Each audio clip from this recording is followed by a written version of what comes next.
just finished my day, and I'll see you in a bit. So now that I'm home, I'll talk about what happened today. As you know, I was at home for the past 3 months because of COVID, and our schools were also suspended, and we were completing our rotations with virtual online classes and things like that. 2 weeks ago, we just restarted our clinical rotations. So I was scheduled to do my medicine clerkship, which in fourth year is called your sub-internship. And so yeah, I'm starting my third week of sub-internship right now, and today's Monday, so I'll take you through the week, and hopefully I'll be able to show you more about what I do in the hospital, but sometimes it's difficult because there are people around, and I want to make sure, patient confidentiality is kept. I had 2 patients last week. One was discharged over the weekend, and one has stayed, and then I received a new patient. And so I was taking care of her and making sure when a new patient comes in, you always want to get a history from the previous doctor who is taking care of them, and then kind of get a general sense of what is wrong and what are the things you need to do and keep up with. And then after that, you go see the patient, get another full history since it's the first time you personally are seeing the patient. So you want to get their history of their present illness, all the 8 dimensions, and then also make sure you get their past medical history, past surgical history, their family history, their social history. That's all very important, especially when you are seeing the patient for the first time. And then after that, you conduct the relevant physical exams, and then you work on their note. And you want to make sure, and while you're doing all of that as a sub-intern, you're kind of at a level where you want to start thinking about what tests you want to order, what treatments you want to start, and you want to start getting into the practice of thinking that way, because you're at a point where you are slowly taking on more responsibility. And the good thing is, it's good practice because you're going to confirm those decisions with your attending anyways. So it's good to just think for yourself what you want to do, and then when you're presenting, you can suggest those ideas, and then your attending can confirm whether or not that's a good idea or whether or not they want to go in that direction. So that's what I did today, and usually I get to the hospital at 7 o'clock or like 6:50 a.m. and then I leave around 4:30, 5 p.m. So today I left at 5 p.m.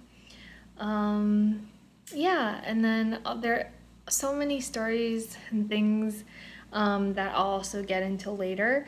But for today, I'm home. I'm not as tired as I normally am, and I'm gonna go have dinner with Div. So I'll see you tomorrow.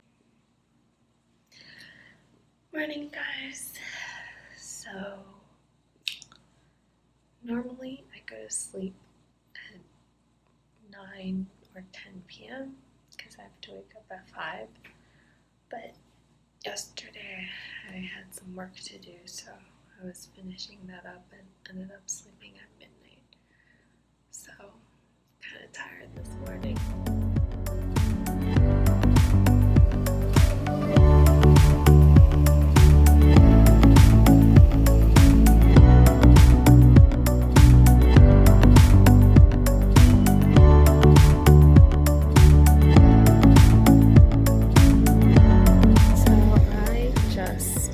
Got home. It's another long day, except the day actually felt like it went by really quickly. I think as each day goes by, I'm getting more and more used to the workflow, how to function the EMR, how to write notes, what numbers to call to get consults or questions answered. So more and more of those things are becoming kind of like autopilot so that I can focus more of my brain power on the actual medicine and the diagnoses and figuring out what tests and treatments to do. So, yeah, I've been enjoying this rotation a lot. I think it's a great change from staying at home every day, and it's just nice to see patients and work with other doctors. So, it's about 9:30 p.m. now, and I'm going to head to bed. But before I do, I just wanted to talk a little bit about what I learned today, or at least some of the things I learned today. Usually on Tuesdays and Thursdays, our preceptor has a 1 hour meeting with me and the other medical student, and we go over topics that he kind of decides on, or we just like ask questions about cases that we have on our list. So fortunately, so far it's been pretty informal, which has been really nice because we can ask whatever questions that, like miscellaneous questions that occur while we are on the floors, which honestly are more helpful than at this point in our education than going over PowerPoint slides with information that most likely we've learned. And so, yeah, today we went over causes of acute kidney injury, and there are three kinds that we separate into, or that we try to differentiate. So one is pre-renal, one is post-renal, and one is intrinsic. And certain causes of pre-renal include hypovolemia, so that could be due to dehydration or blood loss. And also, sometimes you can get pre-renal kidney injury when you actually are volume overloaded, but because you have heart failure or liver failure, you're not actually getting that mean arterial pressure. So your kidneys think you're not getting enough fluids, when in reality you are, but you're just third spacing. So those are some causes of pre-renal. And then post-renal, causes of kidney injury include obstruction in the bladder or anywhere in the ureter, such as having kidney stone or malignancy. And usually the first thing you want to do in those cases is get a bladder scan to make sure the patient is able to void well. And then lastly, there's actual injury to the kidney tissue itself, and there are many causes of that. You can have medication that causes injuries to the kidneys, infections, and then a whole host of autoimmune diseases that I actually have yet to see in real life, like Churg-Strauss. I don't think I've seen a patient who has or had SLE flares, like actively flaring, causing kidney injury. I've definitely had patients who had a history of SLE. And then, yeah, so those are kind of the main topics we went over today. And we also went over the different lab markers that you want to look out for to differentiate between the three. So that was really helpful because for me, kidneys are always a confusing and harder to grasp topic. The previous week, we went over a lot about the heart, and that's because our senior resident last week is interested in cardiology. He's a second-year intern, but he is definitely planning to go into fellowship for cardiology. So we went over a lot of teaching points on how to read the EKG, what to do during a heart attack or a code. So that was helpful. But today we went over kidneys, and then we'll see what we go over on Thursday. But yeah, so those are some of the things I learned today. And I'm gonna head to bed now because I went to sleep really late yesterday. So hopefully I can catch up on some sleep, and I'll see you tomorrow.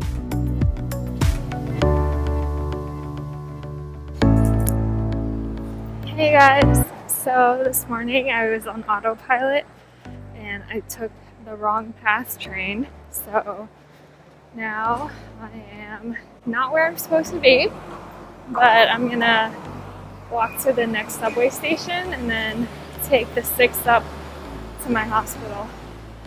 But yeah, that's what happens when you go on autopilot.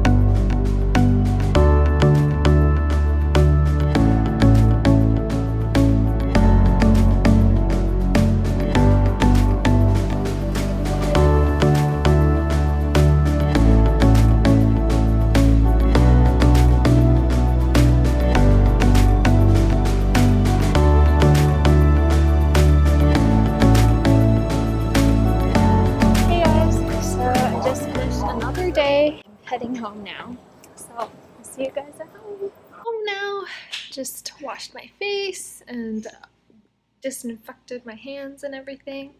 I'm gonna go have dinner with Div now.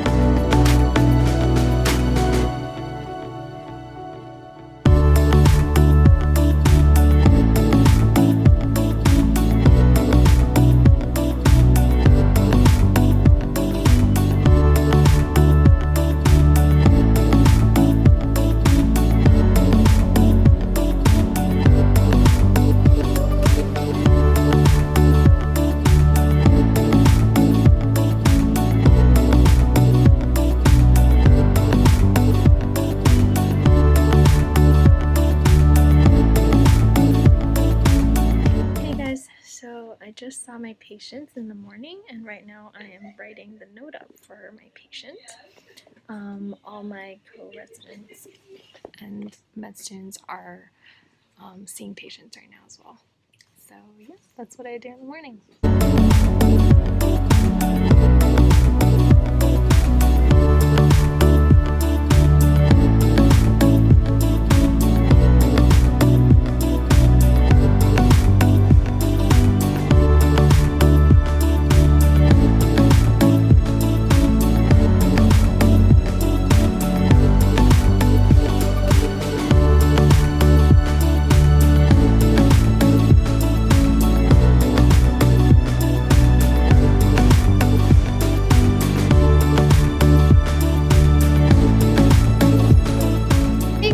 So I had to do a little detour today. Normally I take the subway to World Trade Center, but for some reason the subway stopped running today at Union Square, and it just so happens to be the day I was able to get out a little bit earlier. I didn't want to wait anymore, so I'm just gonna walk to the PATH train, 14th Street, which is pretty nice because it's sunny out, and honestly these days I rarely get to go out and see the sun. Most of the time I wake up at 5 and it's just the sunrise. I get to the hospital and I literally stay in there until I go home, so I don't get to see the sun at all anyways. And then once I get home I go to sleep like around the time the sun sets. So it is kind of nice to just walk and get some sun.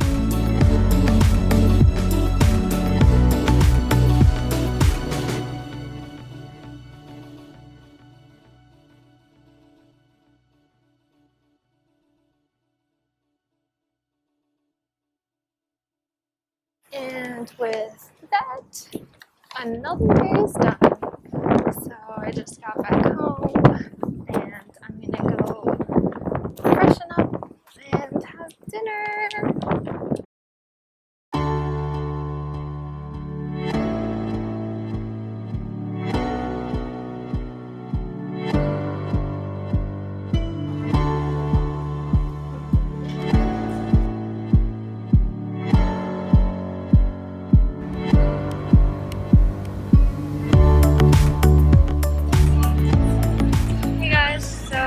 Just finished another day of work, and before heading home Div asked me to return some of his Uniqlo stuff, so that's why I was there earlier. Now I'm gonna head home, and I wanted to talk to you guys about something I did today in the hospital. So I just got home and took a shower. It was so hot today. I wanted to talk about today. I had a patient who was recently, just a few months ago, diagnosed with stage 4 lung cancer. The mortality rate for stage 4 lung cancer and a 5-year survival rate is 10%. So that's not very bright. A family member brought up the question of whether or not her uncle wanted DNR or DNI, which basically tells the physician that, okay, I don't want to be resuscitated, I don't want to be intubated if my heart stops or if my lung stops working. Another way of calling that is kind of known as allowing natural death. It was my first time talking to a patient about this, so I was kind of nervous to do this, and I don't know if I did a good job or not, but I tried my best to explain the situation to the patient and then explain what resuscitation looked like, what intubation looked like, when we would be needing to do those things, and whether or not that was something he wanted or not.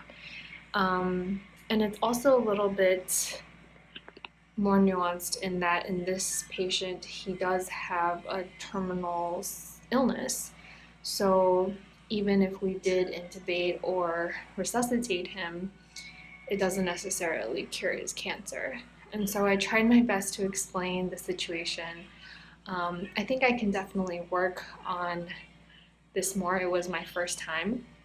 I think a tip for you guys out there who will be doing this as well is to definitely just like think through what you're gonna say and then practice it once out loud to yourself, and then that'll help you kind of be smoother when you are talking to the patient. And another suggestion is when you do talk to the patient, definitely don't bring it up right away. Talk to the patient, get an understanding of how much the patient understands what his or her situation is. Explain to them that at this point in time, you are trying to do everything you can. Like, talking about this doesn't mean you're giving up treatment or you're withholding any treatment. Basically, you're doing everything you can, but the reason why you're talking about this is because at some point later down the road, even with all the efforts we put into it, all the medications we throw at this disease, at some point reach a point where your body stops functioning because of the disease, in this situation, cancer.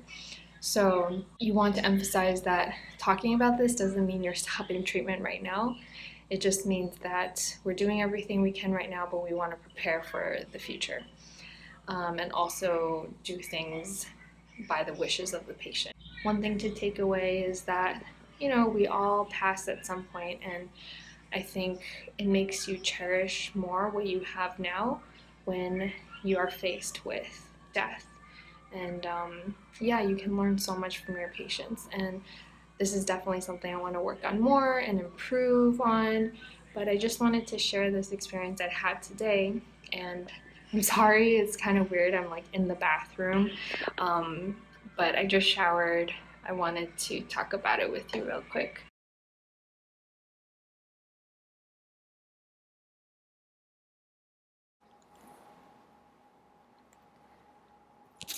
Hey guys, it's the last day of the week, Friday, and I'm going in the morning.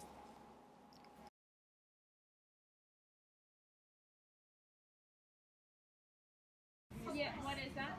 Pumpkin spice, and the second one is blueberry.